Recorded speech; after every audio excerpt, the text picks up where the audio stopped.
Es hora de Nación Veracruz, 500 años y más de historia, tradición, arte, puerto y puerto en especial. Esta semana Miguel Salvador Rodríguez Azueta. Así es, don Jorge, esta semana es una serie de programas especiales acerca del puerto de Veracruz como tal, como lo que implica un puerto en cualquier parte del mundo que es la gente de mar.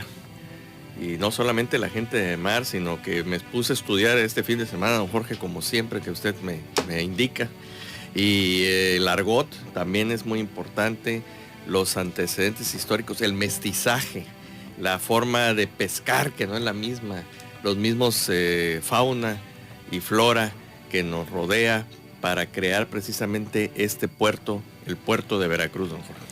No, todo un crisol, como tú bien lo llamas, Miguel, todo un crisol es lo que involucra y cómo todo este mestizaje, todo este andamiaje cultural, ¿no? Todos estos aspectos que tenemos en todos sentidos entran por el puerto, directamente por el puerto, ¿no? Todo el ir y venir, pues tanto de mercancías, que es lo que bien conocemos, todos los servicios que hay, pero también el ir y venir de historia, de cultura, de tradiciones, de folclore, todo lo que implica la entrada del puerto de Veracruz, en este caso específicamente, y pues es toda una riqueza que nos deja. Toda esta semana vamos a estar llevando la semana portuaria y ver desde los distintos aspectos cómo impacta en cada una de nuestras vidas la vida del puerto de Veracruz como tal. Todo desde lo que es su funcionamiento, de lo que se compone el puerto, los servicios que tiene y cómo directamente nos impacta en nuestra vida diaria. Es decir, vemos el puerto, vemos que entra un barco, sale un barco y pues, muy probablemente ya lo vemos como algo normal y natural, pero no es ni tan normal ni natural. Hay todo un trabajo, hay todo un despliegue de 365 días del año, 24 horas, el puerto nunca duerme. Así es, y ahorita que lo usted esté mencionando, podemos andar haciendo ejercicio, caminando o echando novio ahí en el muro de pescadores y de repente vemos la entrada del barco o hacia lo que es mar, afuera, dijese Bernardo González, y de repente te pasas a pensar, bueno, y ahí están esperando los barcos. Yo tengo la fortuna de tener un yerno que se dedica precisamente a eso, al abastecimiento de barcos, y luego me dice, no, pues tenemos que salir porque ya se les agotó, pero no le dan entrada. Dice, entonces tenemos que llegar en la lanchita, abastecerles de comida y ya después entran a puerto. Y como eso también, en estos días vamos a estar hablando de un tema también que se nos pasa, que es las rutas prehispánicas. O sea, pues no, nada más fue Juan de Grijalva que llegó y ya descubrió, porque al final, como dicen por ahí, ¿qué va a descubrir si ya estaba, no?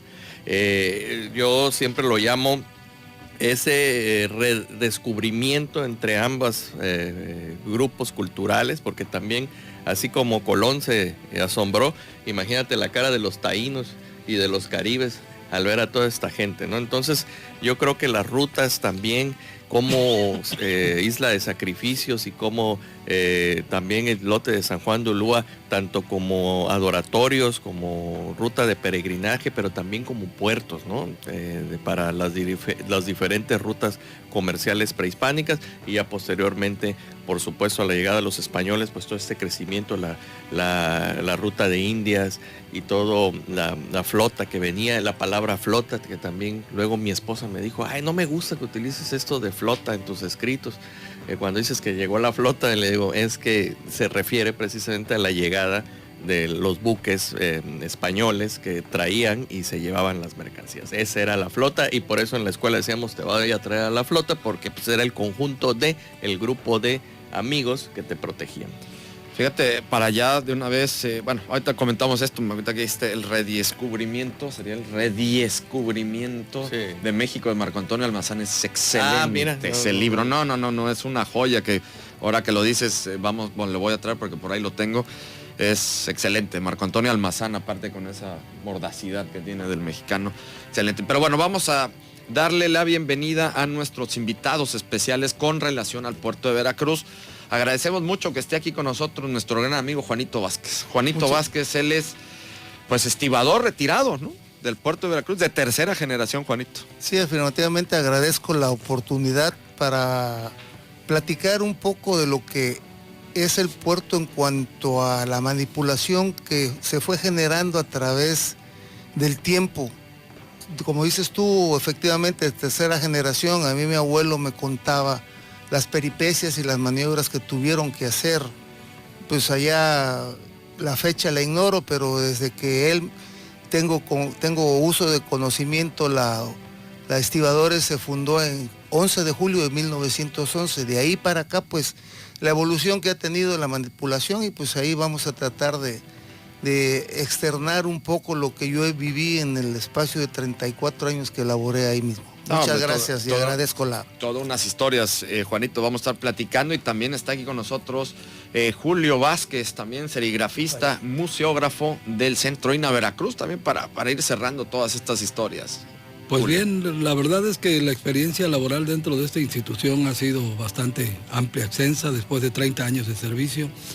Y pues como resultado, aunque nosotros no somos especialistas en muchas materias como arqueología, paleontología, etcétera, sí nos hemos involucrado, y en lo personal nos ha interesado ir conociendo y descubriendo estas partes, porque tenemos un contacto muy directo en nuestro centro de trabajo con el público que nos visita, sobre todo nacional. Y bueno, aunque pareciera que la gente a veces no le interesa la historia, cuando uno abre la boca para decir alguna palabra o algún tema en especial, la gente enseguida abre los oídos y hay un interés bien amplio para conocer la historia de Veracruz. No, por supuesto, es que es toda esta... Es que es todo un tejido, ¿no? Así y es. no es exactamente el tejido social, ese término que también lo aborda. No, pero es de la gente de mar. Pero ese sí es un tejido de todo, de cómo se van engarzando todas estas historias. El mosaico, es un mosaico portuario. ¿no? Exacto. Es un mosaico portuario. Vas integrando las figuritas y es como si fuera un álbum de barajitas de aquellos nuestros tiempos, en las cuales pones aquí a las personas del INA, pones al estibador, pones hasta te voy a decir una cosa, y no sé si Juanito aquí me va a decir, ¿sabes qué, Miguelito? Ya te pusiste muy loco el día de hoy, pero yo creo que hasta la vendedora de gorras y picaras, el bolovanero, forman parte de todo esto, porque un estibador, me imagino que si de repente le entraba el hambre, tenía que abastecerse de sus gorditas y sus picadas. Bueno, pues, ya nos va a contar Juanito. Espérame, con calma, Juanito, porque si no te vas a arrancar y nos tenemos que ir a corte. Nos vamos a ir a corte de una vez, Juanito, nos vas precisamente a contar todas esas historias de lo que es la vida de todas estas personas que están laborando todavía hasta la fecha, pero en su momento eran los estibadores como tal, pero bueno. Les recordamos que estamos en nuestras redes sociales, en Facebook, nos pueden sintonizar en Facebook Live, en Nación Veracruz. También nos pueden seguir en nuestras redes sociales, en Twitter, @Nación Veracruz, en nuestro portal www.nacionveracruz500.mx, donde pueden encontrar mucha información, muchos contenidos, pero sobre todo nuestro canal de YouTube, donde están todos los programas de Nación Veracruz 500 años y más. Volvemos. Veracruz, puerto y puerta de México. Administración Portuaria Integral de Veracruz. Y ya estamos en Veracruz, puerto y puerta de México, y específicamente este espacio que es de la Administración Portuaria Integral de Veracruz. Toda esta semana vamos a estar hablando sobre la vida portuaria, y nos quedamos, mi querido Juanito Vázquez, que nos vas a contar cómo es toda esta cadena productiva, desde que tú lo viviste, y obviamente, me imagino que ya con la tecnología y todo ya ha evolucionado un poco, pero vámonos a un poco de lo que tú viviste hace ya algún tiempecito para atrás. Bueno, quiero hacer mención que no nada más laborábamos ahí los estibadores. Estibadores era una piedra angular de toda esa cadena de productividad que yo le puedo llamar en la manipulación de las cargas. De ahí, punto seguido, estaban los maniobristas, los cargadores, los carretilleros, los checadores y los abridores, que todos esos en conjunto éramos los que le dábamos en realidad el avío a todas esas cargas. La evolución que a mí me tocó ver en cuanto, por principio de cuentas, fueron los barcos que empezaron a arribar. Parte significativa fueron sus calados. Los barcos eran pues en aquel entonces la manipulación eran por unas plumas llamadas winches, porque es un tambor donde viene adujado el cable de acero. Los barcos traían el plan y traían pisos, por decirlo así, que se llamaban entrepuentes, los cuales tenían unos travesaños que hacían el aspecto de vigas, pero en el argot marítimo o en el calod o cómo se tenía que hablar para que nos hiciéramos entender, llamados cuarteles y bimbos. Todas esas cosas se hacían a mano y había que quitar los bimbos, que eran las vigas, con la ayuda de las grúas. Todo eso se fue modificando. Los barcos ya fueron evolucionando, ya no fueron tantos entrepuentes como se le llamaban, ya se llegó a la conclusión de llegar a un buque tanque, que son los que están navegando en la actualidad. Las grúas, los winches fueron sustituidos por las grúas, y las grúas fueron evolucionando sobre todo en su capacidad de carga, porque las necesidades de los puertos se fueron incrementando cada día más. Todo esto vino a colación en la manipulación, de que vino la revolución tecnológica en cuanto a la implementación de la maquinaria. La maquinaria en un momento dado vino a sustituir un poco la mano de obra que se empleaba. ¿Por qué? Porque pues ya era una máquina que en aquel entonces, por decir un número, no hacer tantas historias, de 8 gentes, con una máquina nada más se nombraban 4 personas, porque eran las justas y necesarias. Y como dicen ahora los tecnócratas, ser productivo, hay que ser productivo, no hacer más con menos, ¿sí? Entonces aquí, ¿qué era lo que pasa? Viene toda esa revolución en cuanto a la implementación de las máquinas, y pues la gente tiene su inconformidad, pero pues ven con cierto agrado de que pues ya no voy a cargar tanto, aunque claro, existe todavía cargas que se tienen que hacer a hombro, hay que meterle el hombro. En este caso específico sigue siendo el oro mexicano, que yo siempre lo he considerado, para mí el oro mexicano, el café. Es lo que me comentabas, ¿no? Sí. Por ejemplo, ¿Ese no puede andar en el café. Sí, el café, y ese no Los costales, vaya, los costales. Sí, no cualquiera está capacitado, la verdad, para cargar contenedores de 200 sacos de 70 kilos cada uno, y de yute, echados al hombro, pues está bastante difícil. Y esa es una de las partes de las cargas que no ha podido desplazar la tecnología, se tiene que hacer a mano. Oye, Juanito, a ver, y ahora también preguntarte para ver también, ahorita aquí también, que Julio nos diga desde esta parte del serigrafista, de toda esta parte ya de lo que hace en el Centro INA Veracruz, también cómo van documentando todo esto. Juan, ¿cómo era esta vida? Porque aparte de todo, esa es la parte laboral, pero ahora todo está, como decía hace rato Miguel, ¿no? Incluso desde el propio bolovanero, desde la cantina, desde la tiendita que vendía los refrescos y todo. ¿Cómo se va engranando todo esto para esta vida dentro de todo este trabajo tan arduo en el puerto de Veracruz? Eso hasta ahorita yo te lo puedo decir con conocimiento de causa, en la actualidad todavía sigue prevaleciendo. Tú, si alguna vez tienen oportunidad aquí los invitados, y tú también, Miguel, ahí en las áreas de nombramientos están preestablecidos. El que vende la gorda, la picada, la torta, el jugo, el tamal. ¿Por qué? Porque no quiero hablar mal ni verme mal, pero desafortunadamente dentro del puerto solo existe un comedor, y para mí es insuficiente para albergar y darle de comer a tanto trabajador en los 3 turnos. ¿Sí? Entonces el trabajador portuario llega antes de su área de nombramiento, compra su itacate, y en la primera oportunidad que tiene, que le da su trabajo, desayuna o almuerza o cena. Eso tiene que hacer, vaya, eso no ha cambiado en nada, y eso es una derrama económica. Aquí lo malo es también de que a veces tienen que pedir fiado. ¿El por qué? Porque pues se cambió un sistema en que el trabajador iba iba, valga la redundancia, a trabajar y al salir de su turno se le pagaba. O sea, la derrama económica que existía anteriormente, pues se quedaba aquí en el puerto. Entonces, ahorita el trabajador semanalmente tiene que cobrar y pues el que no es previsor pues tiene que pedir fiado para desayunar. Repito, no quiero verme mal en lo que estoy diciendo, ni estoy atacando a nadie, pero es una realidad que se está viendo, como también yo lo he visto. Veracruz fue la puerta de todo un mestizaje que hubo, inclusive gente de todas partes del mundo se afincaron en Veracruz a vivir, que todavía yo tengo oportunidad de algunos, no tantos, pero que en mi tiempo se quedaron a vivir aquí en Veracruz. ¿Por qué? Porque es un lugar de oportunidades. No, definitivamente. Y a ver, Julio, tú como ya también como pues condensador de todas estas historias, ¿cómo sientes tú esta vida directamente platicada y vista desde los propios trabajadores del puerto de Veracruz?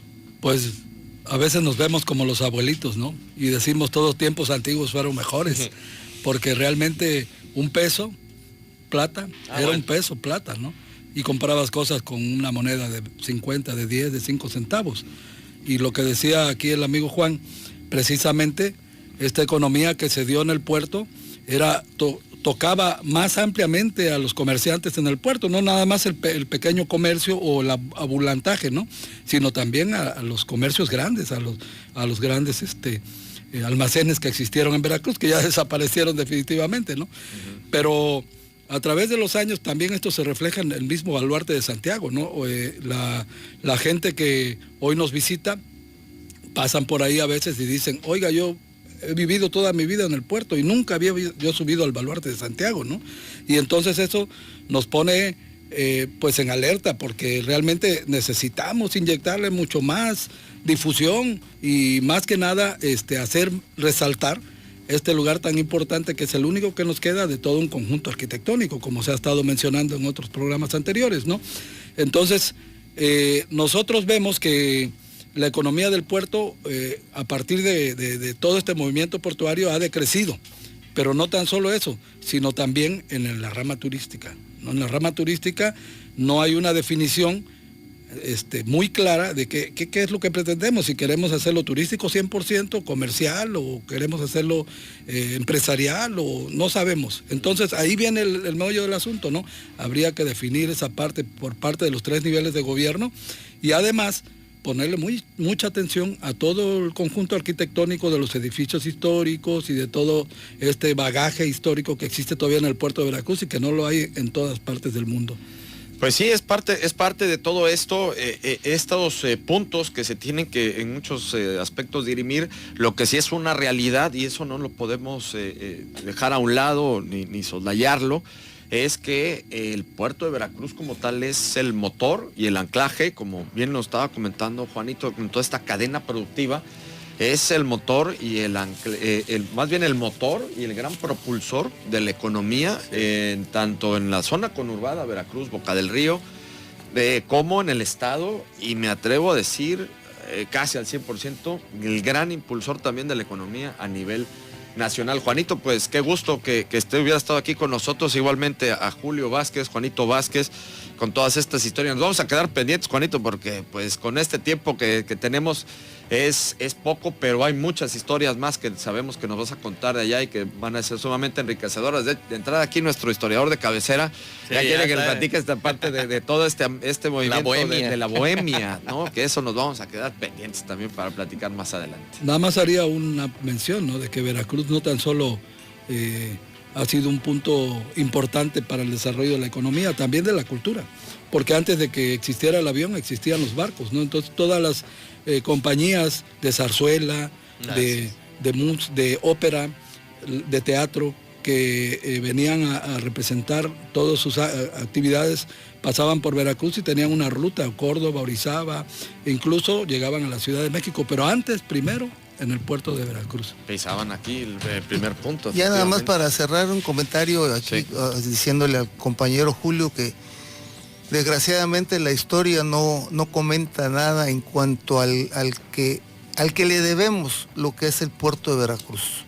un personaje muy vilipendiado por la historia, pero don Porfirio Díaz Mori, gracias a él tenemos el puerto y podemos contar todas esas vivencias hasta hoy en día. Fíjate que es un gran punto y ya lo habíamos comentado, Miguel, de los villanos, ¿no? De la historia oficial, ¿no? Como la escriben, ¿no? Los héroes y villanos, y luego muchos de los que nos ponen en la historia oficial que fueron villanos, pues no fueron tan villanos como tal. Es el tema de la reconciliación del pasado. Mientras no podamos reconciliar nuestro pasado, verlo precisamente desde la parte objetiva y de lo que somos actualmente debido a, pues no vamos a poder seguir avanzando hasta que no logremos eso. O sea, hasta que podamos decir el nombre de Porfirio Díaz como lo que es, como un personaje histórico y no rasgándonos las vestiduras. Que tuvo sus deficiencias, pero también tuvo sus grandes aciertos. Pues como todo. Pero los grandes aciertos, como dice Juan, ahí están. Si no aquí están en el puerto. Se hubiera ido al puerto a otro lado y aquí fuera, ¿qué? 6 de marzo de 1902, la modernización del puerto de Veracruz, ¿no? Exacto, ¿no? Bueno, vamos a continuar con todos estos temas en esta semana. Le agradecemos mucho a José López. Nos manda saludos José López, va rumbo a Jalapa, pero dice que no se pierde el programa. Muchísimas gracias, José, vete con mucho cuidado. Y pues nos tenemos que ir, desafortunadamente nos vamos. Julio Vázquez, muchas gracias, serigrafista, museógrafo del Centro INA Veracruz, encargado también específicamente de aquí del Baluarte de Santiago. Muchas gracias por haber estado aquí con nosotros. Ahí estamos para servirles cuando gusten visitarnos y hacemos una atenta invitación a todo el público que nos está escuchando, porque realmente mucha gente desconoce su propia historia. Definitivamente, claro que sí. Juanito Vázquez, estibador del puerto de Veracruz, ya retirado de tercera generación. Juanito, nos vamos a quedar pendientes con varias historias más. Muchas gracias y agradezco la deferencia aquí a los compañeros que me antecedieron en el uso de la voz, pues para cualquier otra ocasión aportar lo poco, lo mucho que me queda en la cabeza antes de que sea demasiado tarde. No, espérate, por favor. No te me vas. No, todavía falta. A la cola. Sí, aguanta. Miguel Salvador Rodríguez. Nos escuchamos mañana, que nos sigan atentamente con estos programas especiales sobre el puerto de Veracruz, la semana portuaria. Perfecto, claro que sí, Miguel, muchísimas gracias. Muchísimas gracias a la producción, Tony Hernández en cámara, Gladys Pérez en producción, Ricardo Jácome en controles. Soy Jorge Luis Malpica Ortiz, buen día, pásela muy bien. Cadena Más Latina, Funda Crover, Centro INA Veracruz y Administración Portuaria Integral de Veracruz presentaron Nación Veracruz, 500 años y más. Hasta la próxima.